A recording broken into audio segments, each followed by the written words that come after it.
If you'd like to take a seat, that would be helpful too.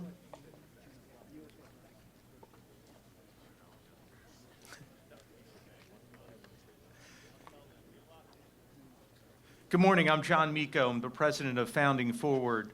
And on behalf of the Board of Trustees and staff of Founding Forward, and most especially the Friends of the Medal of Honor Grove, it's my privilege to welcome you to this very special ceremony. Today is a day where Americans across the country and across the world remember those sacrifices made by the men and women and their families that served in America's armed forces. In doing so, we recommit ourselves to the lofty task of American citizenship. Let us begin our program by remembering why so many sacrificed so much. Please stand if you're able. Gentlemen, please remove your hats and join in the Pledge of Allegiance, which will be led by Founding Forward Chairman Mr. Jim Dunnigan. Please remain standing for the invocation, which will be offered by Colonel White, Chaplain, Valley Forge Military Academy. I pledge allegiance to the flag of the United States of America and to the republic for which it stands, one nation, under God, indivisible, with liberty and justice for all.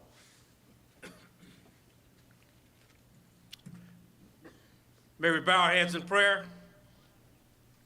God of grace and God of glory, we're thankful for Wreaths Across the Grove, Friends of the Medal of Honor Grove, Founding Forward.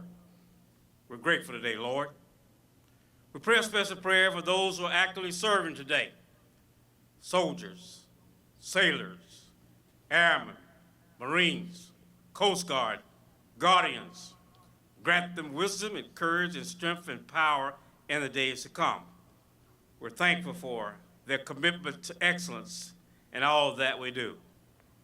We thank God for this day, and we're grateful for, we remember, God, that all gave some, and some gave all, so that we could have freedom and democracy in this country.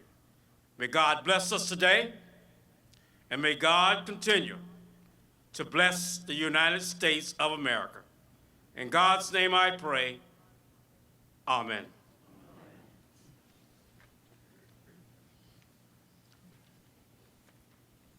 Thank you, Mr. Dunnigan and Colonel White. Again, welcome to this annual Wreaths Across the Grove program. The theme for this day is Remember, Honor, and Teach. We remember all those who served and have died. We honor their service and their sacrifice.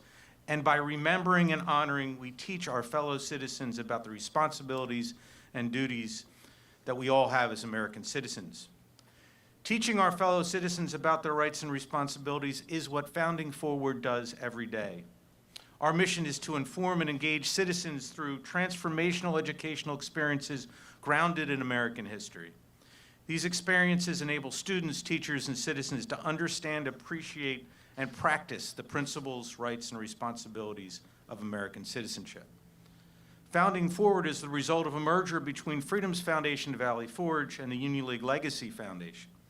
This merger was made possible by many great leaders, men and women, who understand that our nation needs civic education now more than ever, and who saw in this new organization a vital part of that education. I want to take a moment to thank two of those leaders, Mr. Harry Hill, past president of the League. Harry, thank you.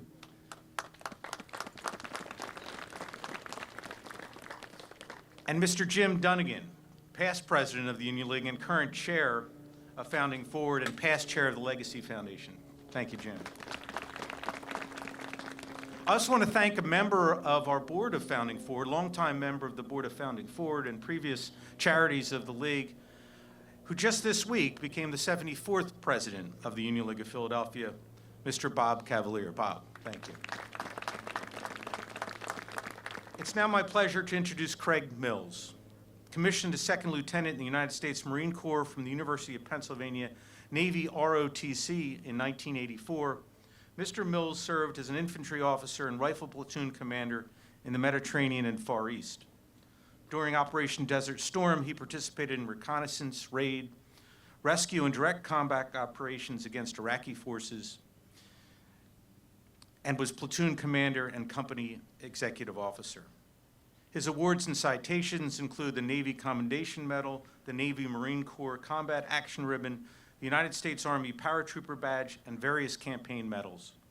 He's an active leader in the veterans community and serves as the chair of the Philadelphia branch of the Marine Corps Scholarship Fund. He's the founder and first president of the Union League's Veterans Club Table and currently serves as director and legal counsel to the Tun Tavern Legacy Foundation. Last month, he was recognized as a veteran of influence by the Philadelphia Business Journal. Craig's family is a patriotic and military one. His wife, Elizabeth, is a former captain in the United States Air Force Intelligence Service. His son, James, served 4 years as a Marine Corps tank officer, and daughter-in-law, Valerie, served for 9 years as a United States Navy nurse. In addition, Mr. Mills is a partner at the firm of Buchanan and is past president of the Union League of Philadelphia. Ladies and gentlemen, please welcome United States Marine Corps Captain, Mr. Craig Mills. Thank you, John. We're gathered here today to pay tribute to the valor and sacrifice of those extraordinary Americans whose names are inscribed on steel tablets throughout this grove, recipients of their nation's highest award for bravery in battle. As Abraham Lincoln said on a similar occasion 162 years ago, it is altogether right and fitting that we should do so. It is in the nature of the Medal of Honor and the things that one must do to even be considered for that citation that many of those who've received this award were killed in the underlying action. Indeed, 1 out of 5 Medals of Honor have been awarded posthumously. And of those who survived the ordeal, time has now claimed the vast majority. Of the 3,519 recipients of the Medal of Honor, fewer than 60 are alive today. And so they can't be here with us today to see the wreaths that we lay in their honor or to hear the words that we say in their honor. But that doesn't mean that today's ceremony is without point or purpose, because the things that we celebrate here today are not just the deeds of these heroic individuals, most of whom are now gone, but also the spirit of patriotism and selflessness that drove them to perform such incredible feats of gallantry, a spirit which, we have to hope at least, is undying in the human soul and the American psyche. If you have been to war and come home, having left comrades behind, then you understand what it is to know each day, every day, for the rest of your life, that all the things that you might experience and enjoy, all the wonders and pleasures that life may hold for you as the years go by, are forever lost to them. You might finish school and start a career, but they won't. You might get married, buy a home, build a family, but they can't. You might walk your daughter down the aisle or watch your son become a father. You might tell corny jokes at your retirement party, or sit on the back porch at the end of the day with a drink in your hand and turn to your spouse and say, well, I guess we did all right after all. But they'll never do any of those things. All that was taken from them long ago by the hot blast of an explosion or the cold embrace of the sea. And the thing is, the really remarkable thing is that they knew that. They knew the risk they ran, the price they might have to pay. They understood full well that they were chancing all of their tomorrows on that fateful day that they boarded the ship or climbed into that aircraft or armored vehicle, rose up shouting out of that trench or foxhole. They knew. And knowing that, they still went forward. That is courage. That is duty. And that is sacrifice. These are the things we honor here today.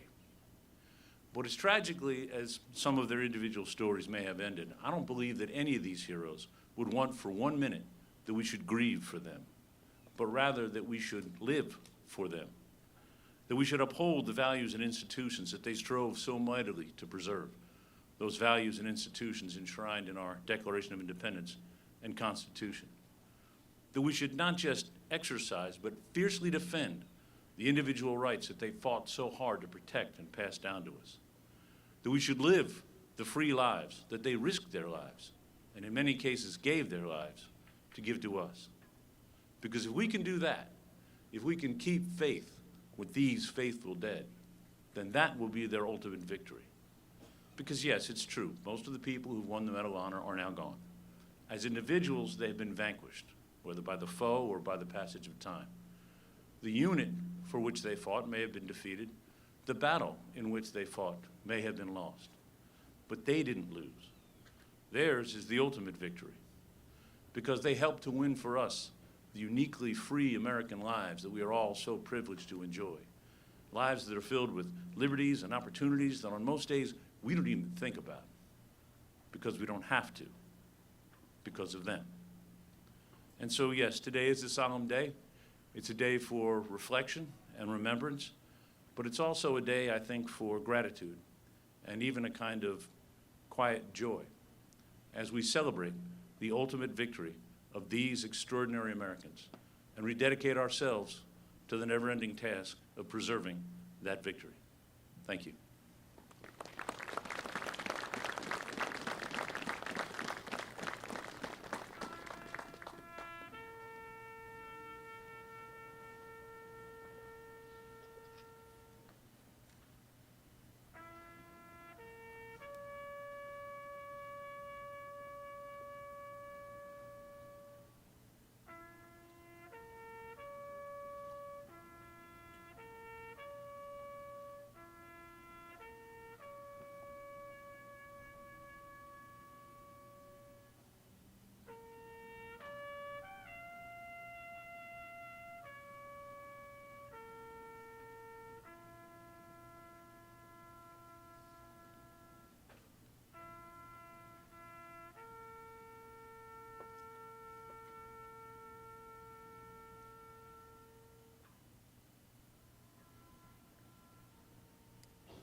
The Medal of Honor Grove is cared for by a wonderful group of patriots, the Friends of the Medal of Honor Grove. It is through their volunteer efforts, their hard work, and their dedication to country that the Grove is so lovingly cared for. I've had the great honor and gift of getting to know this group of civic leaders over the past year. It's an honor to serve and work with them. Please welcome the Chair of the Friends of the Medal of Honor Grove, Mr. Mark Ryan.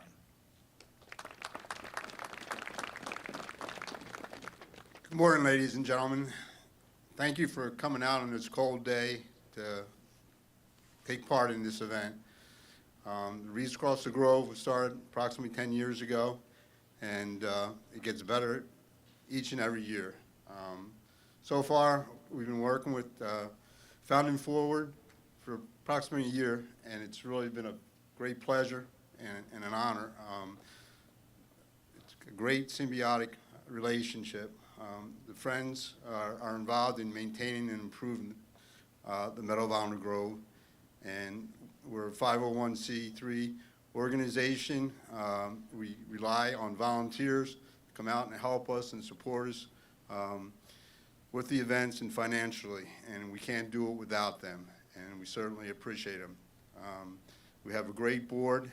They put in a lot of time and work to make the Medal of Honor Grove the place it is today and keep it in good shape. I became involved back in 2010, and the Medal of Honor Grove unfortunately had fallen into a state of disrepair, and it's really come a long way in those years since then. And again, it's due to all the volunteers that have come out and helped, company groups, Boy Scouts, VFW, various corporations, and so forth. One of the principles that has been involved in the last several years, especially with the Wreaths Across the Grove, has been our former secretary and treasurer, Elaine Matt. She's done a great job. If we could just have a little round of applause for Elaine. For all she's done. I would hope that you'll come out and visit the Grove. It's open 365 days of the year, weather permitting. Only time we have it closed is when the winds get a little too high, and due to fallen trees, could be a danger. But it's here to be enjoyed and used, and we hope that this well-kept secret. I grew up 5 miles from here, and I wasn't aware that you could come out and make use of the Grove at any time, and a lot of other people were in the same situation. But it's here to be used, both for all the history with the over 3,500 recipients. Their individual stories are incredible, and we also seek to improve the environment by planting. It's covered by a National Lands Trust, and it's all Pennsylvania native trees. At this point in time is what we're installing. We've lost over 300 trees, mostly due to emerald ash borer, but we've put in about 200 trees to date, and we'll continue to do so. So please come out, make use of the Grove, and thank you again for your support. Thank you. Thank you, Mark, and thank you for everyone who made this possible, staff, volunteers, and especially the Friends of the Medal of Honor Grove. So now we're going to do the wreath laying itself, some instructions. We have nearly 100 wreaths that we'll place around the Grove and also around the campus itself at monuments. They include all 50 states, the District of Columbia, as well as Puerto Rico. And when we conclude this portion of the program, please make your way down to Elaine Matt. You'll see Elaine down there. She'll do her best to find you if you've donated a wreath and requested a specific state, but please know that that's not always going to be possible, so just be patient, and you'll get a wreath and go with a group, perhaps, into the Medal of Honor Grove or around campus. Please take a moment when you place that wreath for a moment of reflection. If someone wants to say a few words, please feel free to do that, but take a moment, maybe of silence, to reflect on the sacrifice that was made and why it was made. Also, we have a special dedication of a tree, and it's in honor of the recently deceased Marion Moran. Many of you, I know, knew Marion. She was the founder of the Blue Star Mothers at the Union League, and we will have a special dedication, tree dedication. And Tim, where is Tim? Tim, right here, will take you to that tree if you want to go and honor Marion in that special way. We have refreshments in the Galleria to my left, your right. It will be open immediately after this, so please feel free to stay for some socializing and fellowship. And now, our fife and drum will escort us down to the Medal of Honor. Ladies and gentlemen, thank you so much for being here.